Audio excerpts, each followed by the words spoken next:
Hey, hi. Oh, yeah. So cute.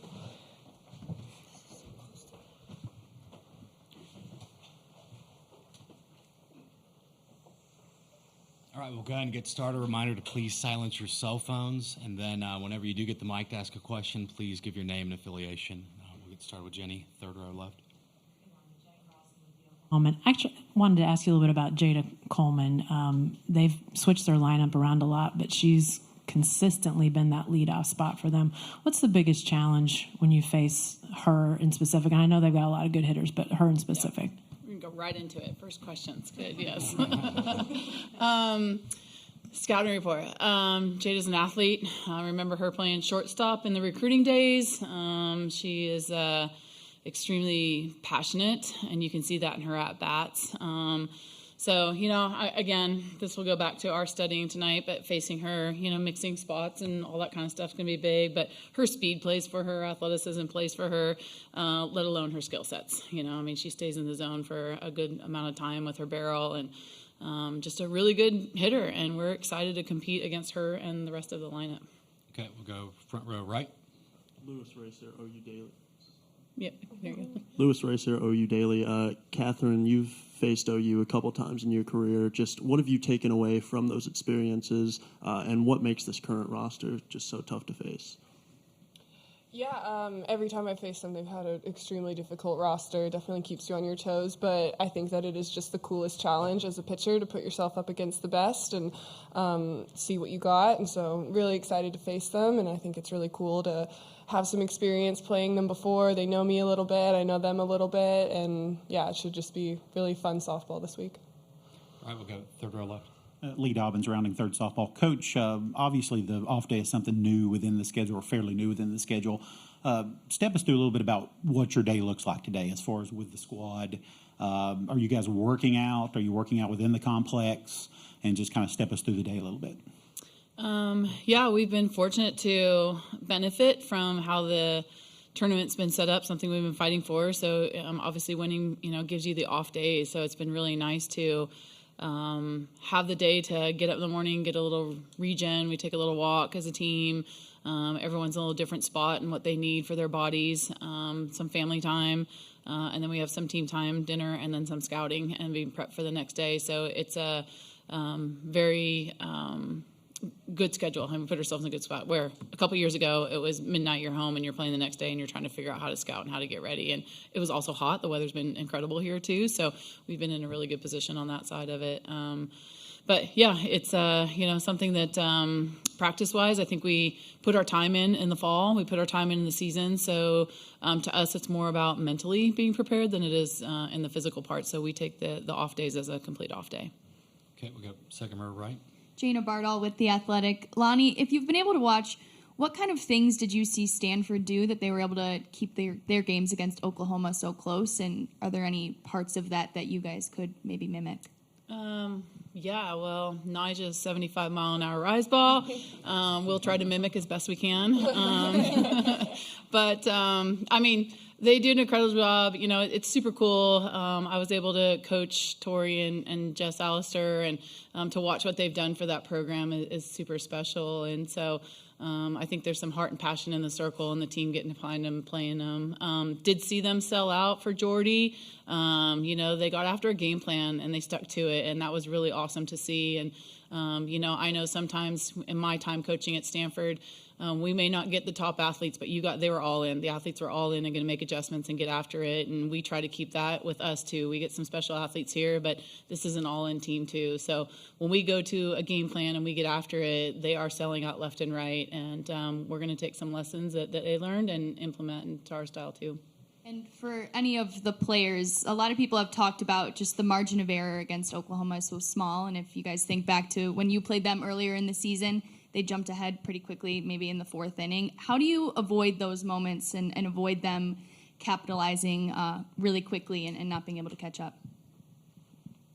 Kayla, you can start if you want. Definitely there's a game plan going into any game. It's just another team. They put on their pants the same way as we do. And I think just sticking to us and understanding effectively what our pitching staff is doing, just being able to minimize the damage that they do, for sure. They have a great lineup, and I think it goes into our field of knowing what we're trying to accomplish on the field in between me and the pitchers, and knowing that we want to limit to back-to-backs and the amount of people that we allow on the base. So if they do hit a home run, it's bound to happen, but we want to minimize how many runs they get in that. So I think it's been pretty cool. I enjoy playing against OU. They're a very passionate squad, and you want to play the best. So. Yeah, I would just say as a team, just staying in our circle, staying within ourselves. There's a lot of outside noise right now. Obviously, we're in the World Series, one of the final two teams. So I think just staying in ourselves and, carrying the left and the right, just, I don't know, just staying external and within your left and your right, just competing, honestly. I agree with that. Coach, I mentioned earlier today, pressure is a privilege. And so obviously they're a very great team, and I think that we are as well. We're more than capable of competing with them, and as long as we stay with our left and our right and staying present external, like JJ said, we can remember that the moments we're in are very much a privilege, and that we're all grateful to be here. And as long as we can remember that and stay within and stay in our circle and play Seminole softball, I think that we're going to be in a really good spot. Yeah, same. I agree. But, margin of error, super small when you're playing Oklahoma. I would say the same for any team that made it to the World Series. It's the best playing the best here. So I think margin of error is really small when you're playing us. Give us an inch, we'll take a mile. It's that mindset. I think that it's the same for all 8 teams that made it here. All right, we're good at back row left. Alex Garber with ESPN. Michaela, you have as good a view as anyone, maybe better, when it comes to Kat being on the mound. What's it like when she's out there? What's that relationship like? And just in general, what does she bring to the team, maybe the confidence when she's on the mound? Kat brings a lot of things to the table. She's done a great job being the head of the pitching staff, taking Kenny underneath her wing, and just teaching everyone that it takes a team. And it's going to, we've been doing this pitching with for the roster, pitching, it'll come back to me. Pitching by committee, there we go. but it's interesting sometimes when we're in a really good zone, it's like there is no ball in between us. It's complete eye and body language, and it's really, really cool to be in that moment with her, and I'm just really grateful that she's opened up to me and allowed me to be a part of that experience. And Lonnie, you talk about pitching by committee. You talked about last night the strategy of using Kat a little bit less. You've used a lot more arms this year. Can you talk to me more broadly about the strategy of that and whether there's any kind of evolution in the thinking there? Yeah, I think that we've seen the trends in softball right now of not riding the one-arm pitcher the whole season. And kudos to our game for getting better offensively and strategically. I give a lot of credit to Hack Attack for having these machines that can replicate. I think analytics have gone into it. Everyone knows numbers now, and they know what they're trying to hit. And then TV. It's been incredible. We're on TV. And so the more you get the opportunity to see pitchers and their tendencies, the better adjustments you can make, and the great hitting coaches we have in our game. And so we, on the pitching side and the defensive side, have to figure out ways to minimize the momentum of teams. And, you have to really figure out the different looks that you can do that and try to find different ways to beat certain hitters. So Jada's a great hitter. So is Haley Lee. So is, and so you have to figure out how do we get these hitters out? Well, do we have that arsenal in our bullpen to be able to do that? And so I think strategy becomes a play, and you've seen it more and more in our game, and not overexposing people like Kat in certain situations. So then we can bring in a rise ball, drop ball, and a changeup, which she has the ability to beat people, but maybe I can get less seeing that one hitter at that time. So just really have gone out on a limb of, and again, Michaela talked about being the leader of the pitching staff. Kat wanted that, wanted to be leader of pitching staff, but we wanted to figure out how to be a staff. So, Michaela alludes like pitching by committee. It's been more of a planned out situation to get comfortable with what committee actually means and how to utilize it. Okay, we'll go second row right. Nicole Auerbach, The Athletic. Mac, what was it like when you first entered the pitching group and first started working with Kat, and how have you seen her take ownership of everything that Coach Alameda is talking about? At first it was a lot, just knowing the smarts behind pitching, the smarts behind playing to their best pitch, like my best pitch. The defense will sell out for what I have, and what I have is a drop ball and changeup.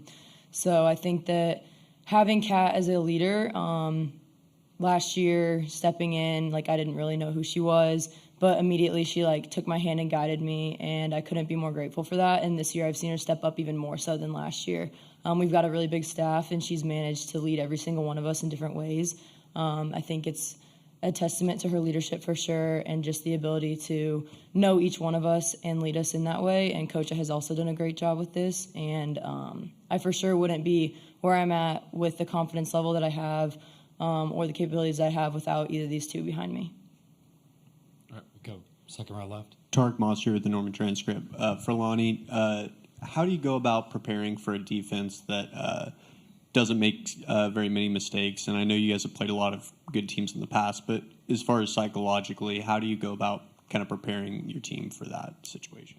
Yeah, I mean, a lot of it just comes down to the pitching. So I think your defense is going to be as good as your pitching is consistently. And so, they have some great pitchers in the circle, and they know what to play for. And, again, pretty athletic, so they can cover some ground. But, we got to do what we do, and we like to run the bases, and we need to get on the bases, and we want to push some situations. So if we can push the defense, then that can put us in a really good situation to be able to extend some innings and get after some things. So it's one thing to tip your hat to what they have. It's another to really get after what we do, and I think that's what we're going to be about. Right, we'll go second row on the right. Emma Bachelari, Sports Illustrated. For any of the players, the golden socks you all have for mental toughness, can you describe how that got started, what that focus has meant to the team this year, and who's been getting the golden socks lately? Yeah, no, Ellie Cooper, our mental performance coach, decided randomly, I think she found those socks at some shop, and just talking about our mantra, like, let's ride and being rugged. I think that's kind of where it all started, and just being able to give some highlight on the player that really was going, staying through it, staying to her plan, regardless of what the outcome was. And I think that's the bigger part, is that you don't have to be performing 10 out of 10 to get those socks. It's all about being there for your team and definitely being a part of the circle and sticking to your left and your right. And I think it's been super cool just because we're acknowledging the little things. And at this point of the year, that's where the little things are the big things into this big picture. So it's really cool. Who got the socks last night? We have no idea. I don't even know if we have the socks here, but we're still acknowledging it. We've been so tough lately that the team is getting the socks. Yeah. Everybody is. So we need 22 pairs. Yeah, we need 22 pairs of socks. Yeah. More coffee shop visits. All right, we'll go front row left. Ryan Chabot, Sooners coach. You talked about your base running. So much offensively, we talk about power exerting pressure on opposing pitching staffs. What is your aggression and how excellent you guys at running the bases? How does that exert pressure on opposing pitching staffs?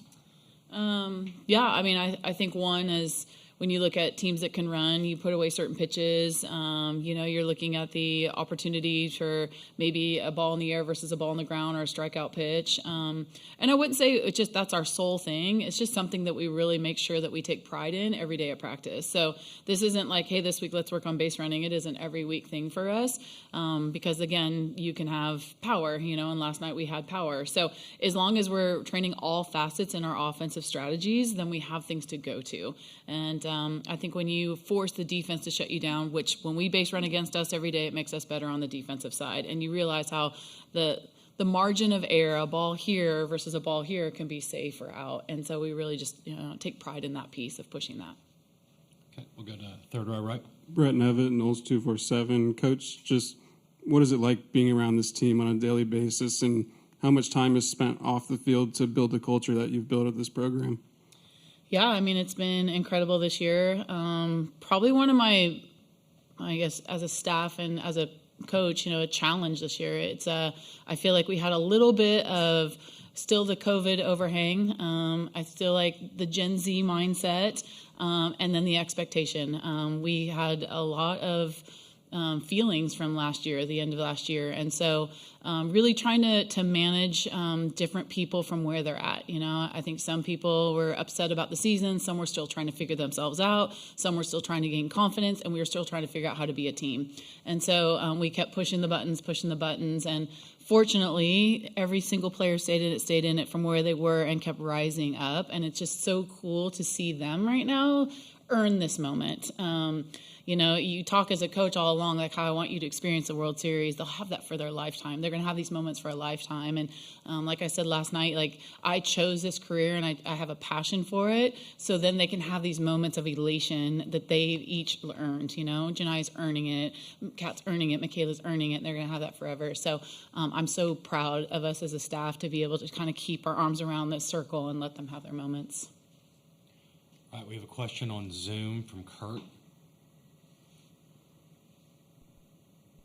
Kurt Weiler, the Osceola. Lonnie, I know your last 3 trips now to OKC, you've made the championship series. I'm sure it's not one thing you point at, but what do you look at as the reasons why? I mean, when y'all have made it to OKC lately, I mean, it's been long stays.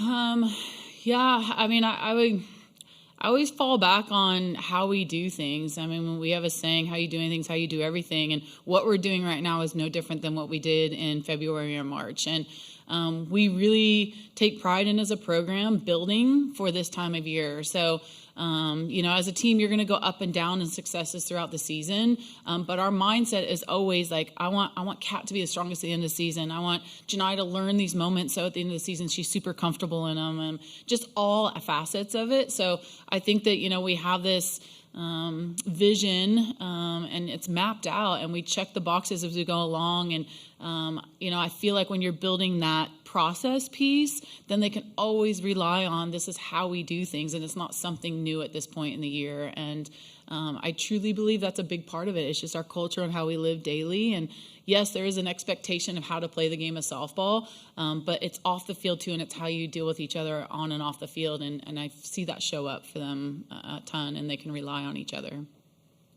More questions for Florida State?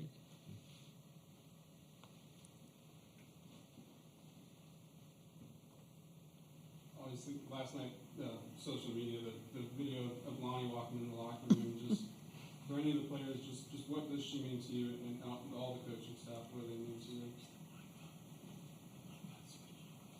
To me, Coach gave me a start. She gave me like a new chapter in my life that I really didn't think I would get. I say to myself a lot, I'm living a dream I didn't know I have, and that's a lot because of Coach and because of these girls. And so just to constantly remember that and remind myself that, I'm so, so grateful. This is beyond what I believed I was capable of as a player, or even as just like from where I grew up or where I was at. Like, this wasn't something that where I came from in Bloomington Normal, Illinois. Like, you don't go to the World Series. Like, we just go and play softball, and then you go get a career after college. Like, this is next level, and this is just a dream. So I'm just grateful. Anybody else? I was just going to say, like, I guess from my freshman year to now, I've kind of gone through a lot of things, and my freshman year was a little tough for me, I guess you could say. So just having Coach allowing me and Hallie, who at the time had torn ACLs in 2021, when we did come to the World Series, we got to experience it in like a totally different way than just playing the game. So I feel like just from the scouting aspect of it, we got to learn a lot, so that when we were on the field, I guess you could say this year, at the World Series, actually getting to play it and live the game life of it, we know where to be. We know how to help our pitchers. We know how to back them up for their best stuff. So I just feel like the family part of it is so huge, but just like the way that she teaches things is so different than anything that I've experienced from coaches, which I very much appreciate. Yeah, Coach and the staff gave the girl in the backyard of Tallahassee a shot, and I talk about it all the time. I chose to come to Florida State to grow not only as a player but as a person, and just thinking how nurturing of an environment it is. And like we say, it takes a village. We do have a village behind us, and it's amazing that I've been able to experience my time here in Florida State and how coaches just allow me to grow and be myself both on and off the field. I get a lot of comments about my makeup, about I don't know why they let her do that. It's a little much for me, but to be able to do something, allow a coaching staff and a community be behind it has been really, really amazing and just allow me to grow into the person I am today. I love Coach. I just from where I was at my freshman year and who I was, I've just completely changed, not only as an athlete. I mean, she has transformed me into the pitcher that I am today, and just, I mean, I've always loved softball. I dreamed of playing on this stage as a little kid, and I would not be here at all without Coach and just what she's allowed me to do. But just as a person too, like a lot of tough conversations, growing moments. You know, it hasn't been perfect, but it's just been one of the most important and amazing relationships of my life, and I'm just so unbelievably grateful for Coach and for just the whole coaching staff, support staff, just everybody. I just wouldn't be who I am if I hadn't chose Florida State, so I'm just so unbelievably grateful. All right, that'll wrap things up for Florida State. Thank you. Thank you. Thank you.